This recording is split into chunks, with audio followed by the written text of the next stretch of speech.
and welcome to episode 4 of Cruise Altitude, a light-hearted look at the world of aviation from the other side of the cockpit door. I'm Si. And I'm John. Coming up this episode, we discuss the return of the MAX, changing your flight, and we get all festive.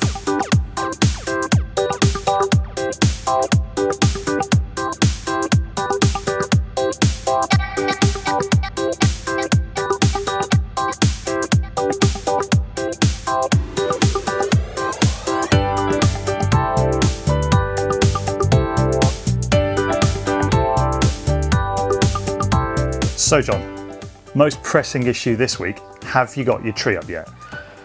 No, I haven't. Well, I'm going to do it this weekend, I think. That's the plan. Everyone's gone all early this year, haven't they? Yeah, but I mean, November. Christmas trees in November, I'm not sure about that one. Normally I'd agree with you, but given the year we've had, I see no issue with getting your tree up early this year. Speaking of Christmas decorations, one place where they always go to town on Christmas decorations are airports. I've been in loads of airports, obviously, over Christmas times, and some of them properly go to town with their decorations. Have you been anywhere particularly that sticks in your mind, John? Oh, I mean, well, this year, no, it's a bit more tricky, isn't it? But I guess Singapore, they always do a pretty good job, don't they? Yeah, Changi is one of the places that sticks in my mind as well. I remember being there and it was like walking into Santa's grotto when you came out of the arrivals hall. That was pretty cool. Yeah, and it's kind of weird because obviously it's so hot outside and then you come inside and there's Christmas trees and snow and all sorts of crazy things. That's always quite a good one, I think. Yeah, absolutely. So there was a particular effort made last year by Vilnius Airport in Lithuania, apologies if I pronounced that wrong, which produced an alternative Christmas tree. Do you know what they made it out of, John? I've absolutely no idea. I'm going to look this up now, though. Let's have Vilnius Airport 2019. Yeah. Christmas decorations. Right, I'm Googling it. You go on. I'm going to have a look. Okay. Well, I'll give you a clue. They used some bizarre items that were lying around the airport, and it's not made of anything tree-like. Did you find it? Hang on, it's loaded. Oh wow, yeah, I've got that. Yeah, that's quite It's pretty impressive, isn't it? That's different. I encourage everyone to take a look at it. So it was made of items that were confiscated from passengers at airport security. So it included knives, scissors, lighters, razor blades, and all sorts of other dangerous goods. The tree was 1.5 metres, that's 5 foot tall, and apparently took over 2 weeks to create. But they've not just done it for novelty value, John. The aim is to send an educational message on the importance of aviation security. So there we go. So it's quite sinister. a tree with a meaning other than Christmas. If you haven't seen this, I hadn't, and if you haven't seen this, I do recommend you look it up because that's pretty special. It's got a star on the top made of cheese slices or knives or that well-known dangerous good cheese slices. It is Christmas after all, It does show, doesn't it? It's pretty cool. Yeah, pretty different. Also, Delhi Airport last year, they set a record for India's largest Christmas tree. Any idea how big it was? I don't know. You have to give me an idea. All right. It 80 feet, 90 feet, or 101 feet? Well, I'm guessing because you've gone for quite a specific 101 feet, then it's probably that one. That's huge. My Christmas tree is only about 5 feet. So, well, yeah. At least it's just marginally taller than you then. However, that's not that big compared to the largest Christmas tree ever. Want to have a guess at how big that was? Well, bigger than Delhi. Yeah, 101 feet in Delhi, but the biggest cut Christmas tree ever. So not fake, proper job. Is this the biggest tree in an airport ever, or the biggest tree? This is the ever? Biggest. I tell you, it was the biggest cut Christmas tree ever. It was erected and decorated at Northgate Shopping Centre in Seattle, Washington. You want some options? Go on. Okay, was it 202 feet, so twice the height of Delhi, 221 feet, or was it 242 feet? I'm going to go 242 feet. Not quite, 221 feet. So that's considerably bigger than Delhi's effort. So come on, Delhi, you've got a way to go here. That's for those who like meters, 67.36 meters tall. All the way back in 1950 as well. So as records go, that record has stood for a long time. You'd have to have quite a big living room for that one, wouldn't you? Yeah. Now, John, you know how we mentioned how Singapore's Changi Airport was pretty festive. Yeah. That apparently last year was voted as the best dressed Christmas airport 2019 by an online poll. Any idea what the other airports were in the top 5? Oh wow! I'm going to say you've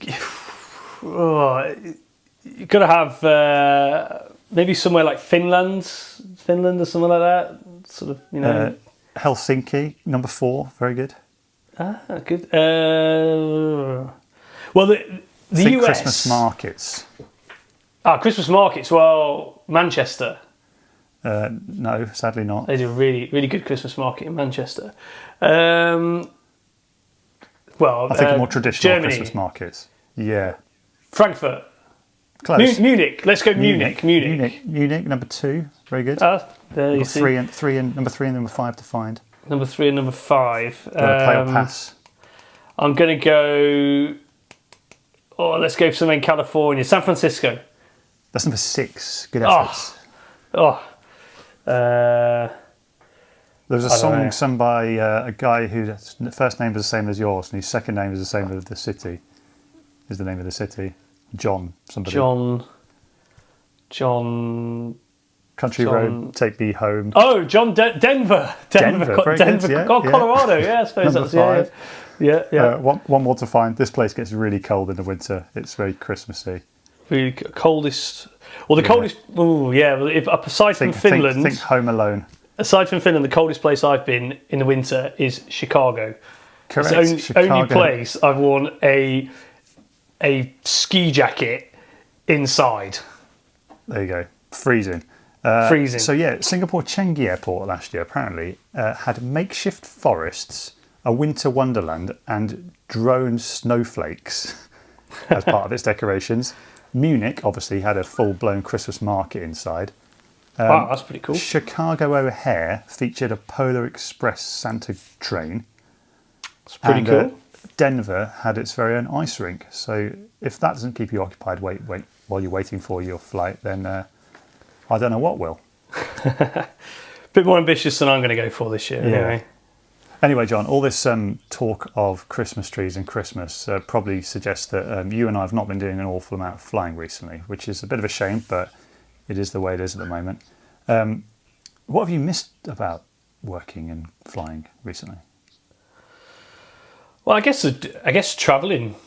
You know, we get so used to travelling, and I mean, you spend so much time away from home, which sometimes, you know, is quite difficult, but it's got a lot of plus sides as well. Seeing the world and meeting new people and all that side of the job really is probably the biggest thing I've missed. Yeah, that's true. I agree with that. I mean, just missing, you know, arriving somewhere, getting off the aircraft and going exploring somewhere new, or even somewhere you've been before, visiting those regular haunts. Just that those nights away and seeing different places, especially at this time of year as well, when they're kind of a bit festive and they've got their decorations up or whatever. It's always a fun atmosphere, isn't it, to be around, and something that maybe we took for granted in recent years, but to kind of not have that this year makes you appreciate it even more, really. Yeah, and I guess it goes without saying that the flying itself as well. I mean, that's kind of why we're all pilots, isn't it? 'Cause we like flying airplanes, so you know, you take that away. Yeah. And I've done, you know, a little bit obviously, but it's not as much as we would in a normal year. So no, absolutely, it's kind of an identity, isn't it? And when that's taken away, it's not something you can really sit at home and practice too much. I'll tell you what, I've not missed. I've not missed getting up in the middle of the night. No, I don't think anyone misses that. Or jet lag. No. Jet lag. No, not definitely that. Definitely don't miss jet lag. Yeah, and I've not missing events at home as well. So normally I'm not even around when we put the Christmas tree up. Normally I'm away somewhere. So this year I might actually be able to get involved in it. Which is this year you have to do it, which is yeah, that's true. That's true.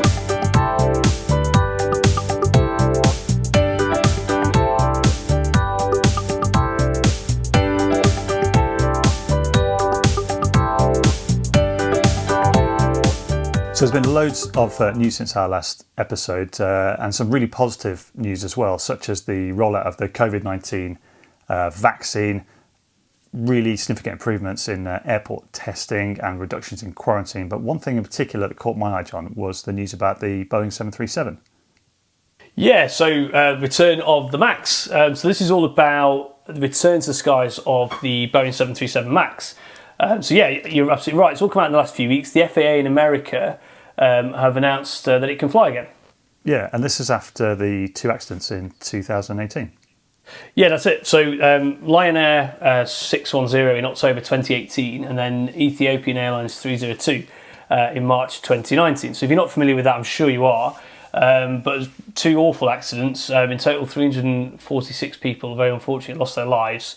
And as a result of that, the FAA in the US grounded all Boeing 737 MAX aircraft. And then that was followed on by EASA, the European governing body in Europe, and a lot of other aviation administrations around the world. So at the time of that, there were 350 737 MAX aircraft in service. So it was quite a big hammer blow, really, for the industry.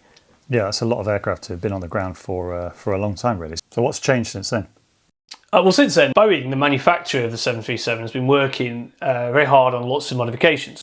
So as always with any aviation accident, it's usually multiple complex causes. But with these 2 incidents, it was mainly linked to something called MCAS, which stands for Maneuvering Characteristics Augmentation System. And this was a new system that was fitted specifically to the 737 MAX due to it having much bigger engines than previous 737 types. And effectively what MCAS did is it prevented the aeroplane from stalling. Okay. So a stall is essentially when the aircraft starts to fall out of the sky. Yeah, so slightly more technically, it's basically a sudden loss of lift due to an increased angle of the wing.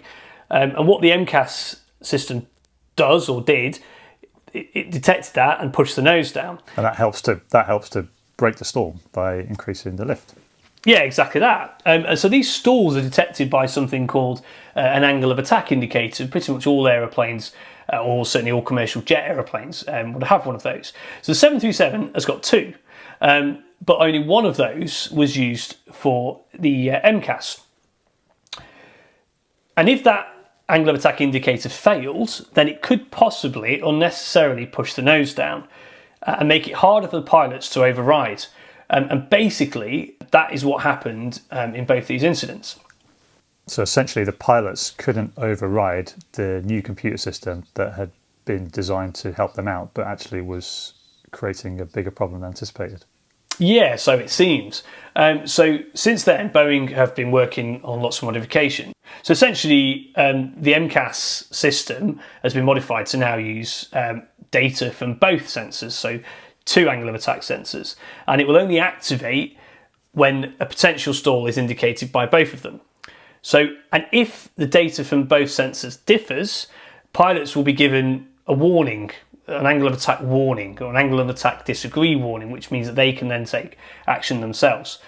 Okay, so essentially you've got 2 computers that are trying to sense the same parameters, and if they agree with each other, great, they will kick into action and the MCAS system will start up. But if they can't decide, then they'll tell the pilots and the pilots will make the decision for them. Yeah, that's right, Si.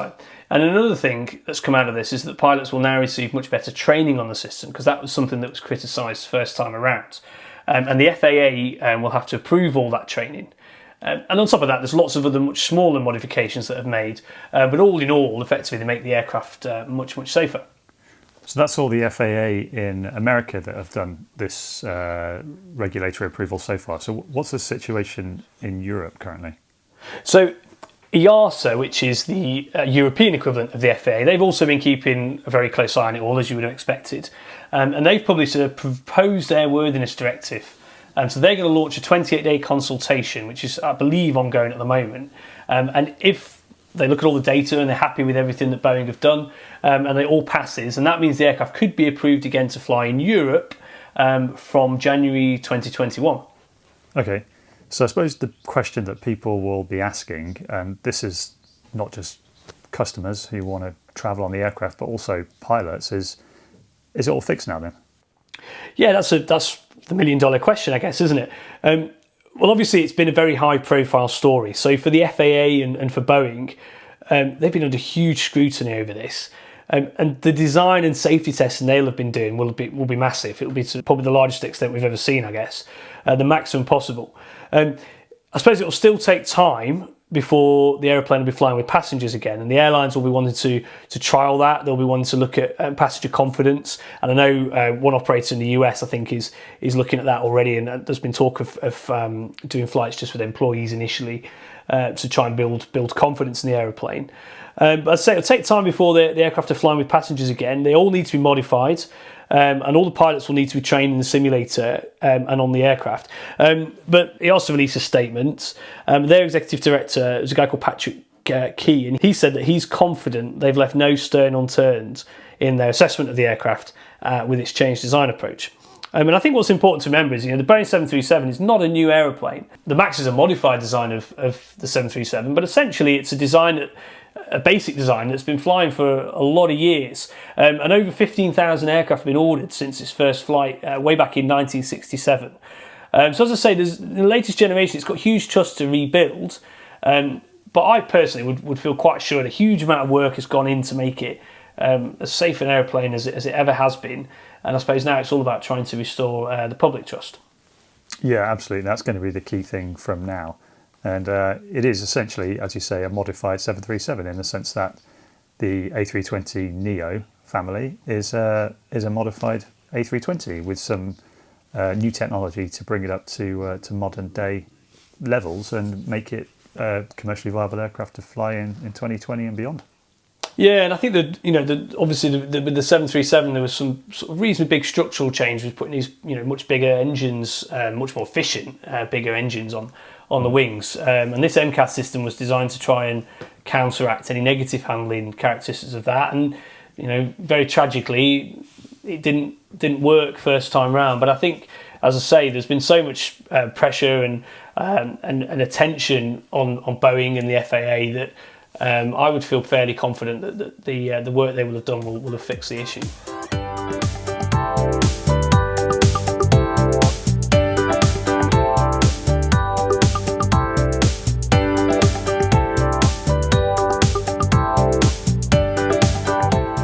Okay, so I think it's time to dip into our mailbag again, our regular segment where we look at the questions that you've been sending to us. So thanks very much for all of you who've sent us a question already. Please do keep them coming in. You can find links to all the ways you send a question in via our website, cruisealtitude.com. Alternatively, send them via Facebook, Twitter or Instagram. The first question then this week, Si, comes from Sophie, who's up in Edinburgh. And Sophie says, how do pilots see and avoid bad weather at night? Well, Sophie, that's a really good question, actually. Obviously, seeing and avoiding bad weather in the daytime is not quite as difficult because you can see it. But at nighttime, we haven't got the luxury of headlights on our plane, so we need to use some slightly more clever technology than that. So one thing that we have on board, and pretty much every commercial aircraft will have one of these, is weather radar. And what that does is it sends out radar pulses using a Doppler principle, which is a pretty generic type of radar used by most weather channels to predict weather on the ground. It's exactly the same in aircraft. It sends out radio pulses and then it listens for the returns of those frequency waves. And it can then calculate by how long it takes for the returns to come back to the aircraft, how far away any precipitation or rain might be, how heavy it is, and also, importantly, which way it's moving. So what it's really doing is detecting the density of an object and how far it is away from the aircraft. Yeah, it's really clever stuff, isn't it? And then there's lots of advances been made in the technology over the last sort of 20, 30 years and ongoing still. Weather radars are getting better and better. But like you said, essentially the technology's been there a long time, hasn't it? This Doppler radar technology. So how, just to explain to our listeners, what do we see in the cockpit then, Simon, from the weather radar? Yeah, so once that signal gets bounced back, it goes into a very clever computer and it produces a pretty picture for us on our navigation display. A little bit like you'd see on the TV when you're watching the weather. And it will depict via a set range in front of the aircraft as it spans from left to right, as we would look at it, a picture of what the clouds look like. And depending on the density of the precipitation that it's picking up, it will show in lots of different pretty colours, ranging from greens all the way through reds to heavy magentas, where those storm cells might be, and indeed how dangerous they are. And then we can use that data to decide how we're going to fly to make sure that we avoid any dangerous areas. And there's lots of sort of guidelines that we use, isn't there, as well, to help us in decision making of how we avoid the weather and how far away we get, etc. There are, yeah. So as pilots, we're always looking at the weather quite a long way ahead of the aircraft, sometimes maybe 80 to 100 miles ahead of us, so that we can plan in advance how we're going to navigate through these areas of nasty weather. But as a general rule of thumb, we'll factor in where the weather is and where the wind's blowing from.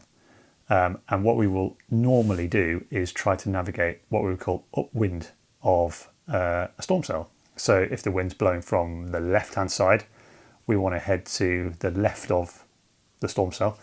And the reason for that, John, is twofold, really. One, when you go downwind of the weather is being blown towards you all the time. So you've got to keep going further and further downwind, which will take you further and further off track. But also, downwind of a storm cell, that tends to be where the nastiness is within the weather. So that's where we tend to get turbulence that can be associated with weather, heavy rain, precipitation, hail, things like that, which is not particularly pleasant. So as a general rule of thumb, we'd always go upwind of the storm cell, normally by at least 20 miles. Depends on how big it is, really. Sometimes we give it a much wider berth than that. It's unlikely we'd fly over it unless it was particularly low down, but with some of the new weather radars, we can take cuts through the clouds. If you imagine a big cloud in front of you and it's super tall, we can take slices through that cloud and see where the worst of the weather is. So sometimes when we don't have the option to go around it and we might have to go over it or even through it, we can pick the bit that looks like it's going to be the safest course or the safest path for us to take. Yeah, and these weather radars, they can help us with other things as well, can't they? So turbulence prediction and something called wind shear prediction. Yeah, that's right. So it can give us advanced warning. So particularly when we're close to the ground, we can get very accurate winds, and the weather radar will give us these precipitation returns as well. And by combining those two things together, it can tell us if there's likely to be any significant changes or in the wind, or what we would call downdrafts, which are obviously particularly dangerous for aircraft when they're close to the ground. It will give us an advance warning, and then we can choose to adjust our flight path or abort our landing as necessary, or even our takeoff on some occasions, to make sure that we're steering clear of any nasty weather and we're doing it as early as possible. So these, weather avoidance is something we spend quite a lot of time doing, don't we, as pilots, particularly in the cruise, sort of. That's right, yeah. When everyone's asleep in the back or whatever, we're quite busy, aren't we, avoiding all this nasty weather and keeping everybody safe. I hear one of the nastiest areas is a place called the ITCZ, or the Intertropical Convergence Zone. Is that right? Yeah. So that's an area, you might have heard about this actually, maybe already, but it's an area. Usually it centres around the equator, so roughly speaking it does move, but without overcomplicating it, around the equator. And you get this really, really active weather system.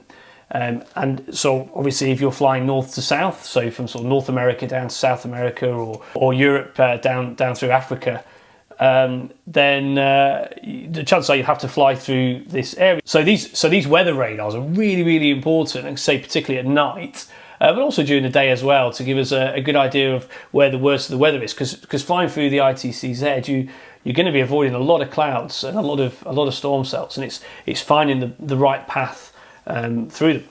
Quite often these storm cells can all merge together, can't they, and look like one big wall of weather. Apart from looking at the other pilot and asking him what he thinks, how would you go about trying to navigate your way through that? Yeah, so it's a time when we really do make maximum use of the weather radar. Some of the really clever weather radars can actually look behind sails as well. So you might see a storm cloud ahead of you and you want to see what's behind it. And they're clever enough now to be able to differentiate and work out. So you can calculate the best path really through, because you don't want to sort of fly around one storm and find that there's another one waiting for you at the other side. So it's about making decisions early, and using all those sort of good sort of non-technical skills that we talked about in a previous episode, working together to come up with the best idea.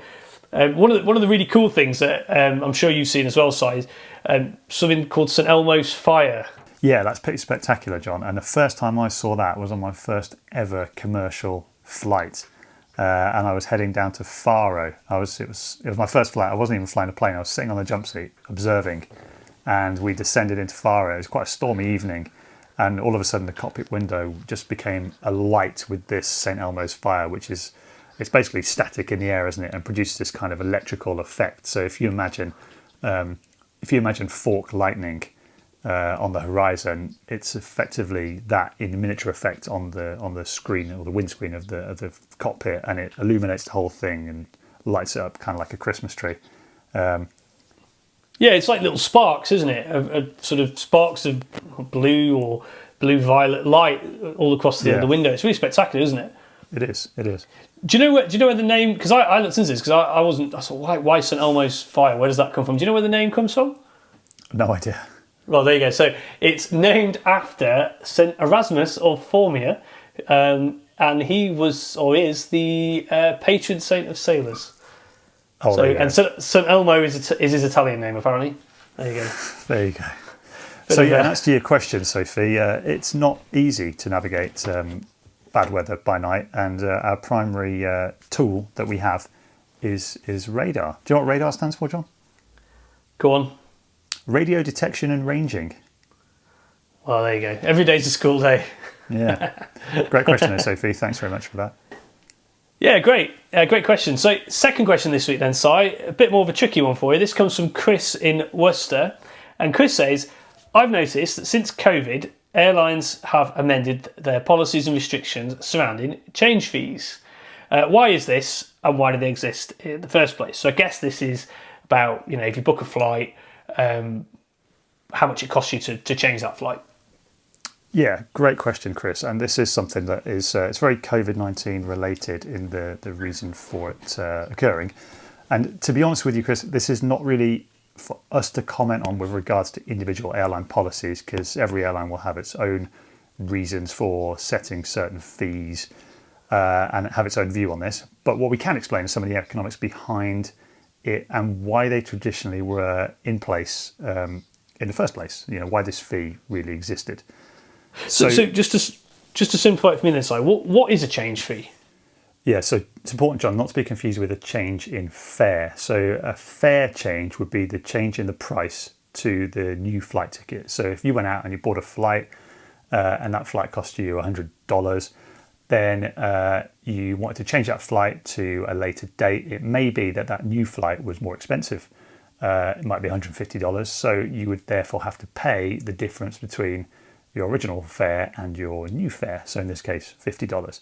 However, a change fee is essentially a generic charge that is put on top of that to cover the change in the flight. So it's kind of like an admin fee, but it's a little bit more complicated than that.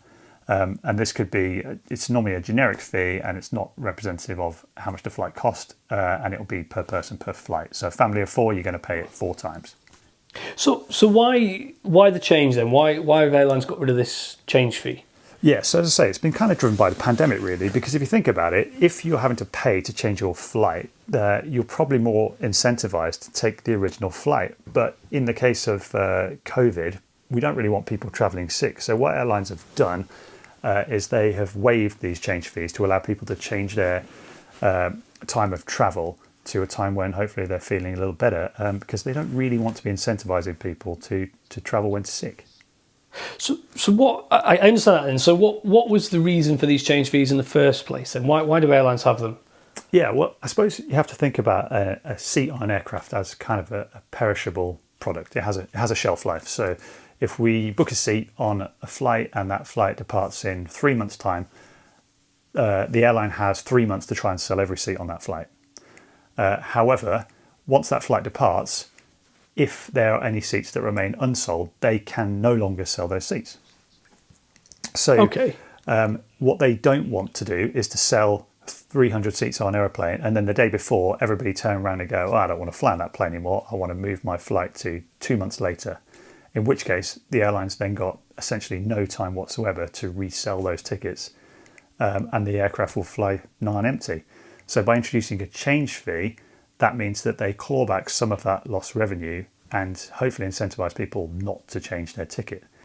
Okay, so this is about giving airlines certainty then, isn't it, I suppose, and certainty in their forward bookings? Yeah, absolutely. So if you were to compare it to, say, a local high street shop, if you were to go down your local high street and buy yourself a new jumper, you could theoretically return that jumper before wearing it to the shop, and the shop could take it back off you, give you your money back, and put that jumper back on the shelf and resell it to somebody else. That jumper's not going to perish. It doesn't have a shelf life particularly. However, an airline seat does. So when you go and you buy your ticket off the airline says to you, here's a ticket for that seat. We won't resell this seat. It's yours. What the airline doesn't want you to do, therefore, is to then come to the day of departure or a week before departure or a couple of weeks before departure, and you turn around to them and say, I don't want this seat anymore that you've reserved for me at a very nice price. I'm going to change it to another flight, because that gives the airline a very short window of opportunity to resell that seat, and there's a high probability that that seat will go unsold because the flight will depart and the seat becomes a perishable item. So that's essentially the main reason why they have these fees, because that fee gives them an opportunity to claw back some of that lost revenue from a seat that's now probably not going to be utilised on the flight. Okay, so getting rid of these change fees then, what are the airlines exactly hoping for? So what they want is for people to feel confident in booking, safe in the knowledge that if they can't travel on the day that they intend to travel because of predominantly in this case sickness, they won't be punished financially for having to change their ticket. And what the trend has been over recent months is because people are unsure of their travel plans and feel like they could change quite close to the time of travel, people are tending to book very late, which isn't particularly helpful for any business really, because businesses want cash flowing through the business and they want revenue generated in advance. They don't really want to not know where their next penny's coming from until the day before, in this case, a flight departs. So they want people to go back to booking in advance, safe in the knowledge that if they need to change their travel plans close to the date, they won't be penalised via a change fee for doing it. Okay, cool. So I guess the key thing is that it's up to every individual airline to decide on their policy and what they want to do. But I suppose that gives just an overview of how it seems to be working at the moment. Yeah, and there's been lots of changes to ticketing and pricing for airlines over recent years, with the unbundling of fares, them charging for maybe a seat or a bag, depending on who the operator is.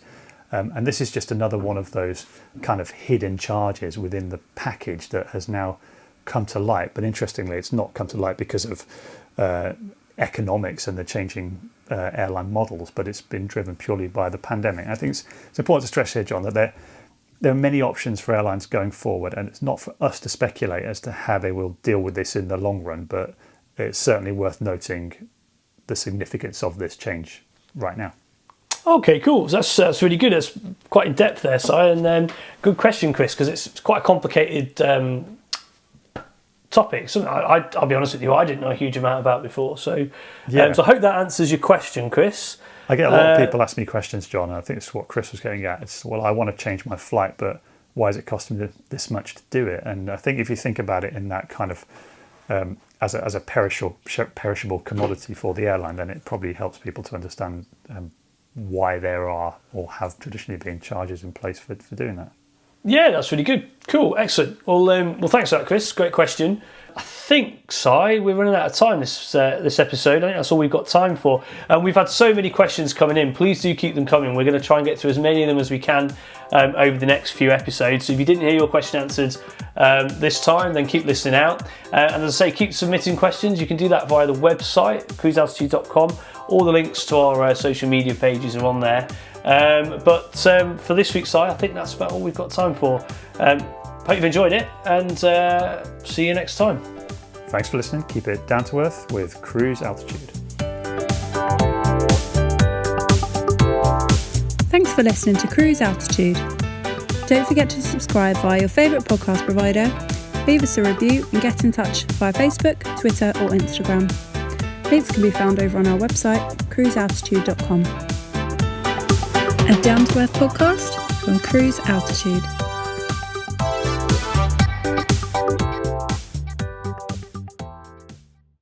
I'm off to put my tree up. I haven't even got a tree. Oh, come on.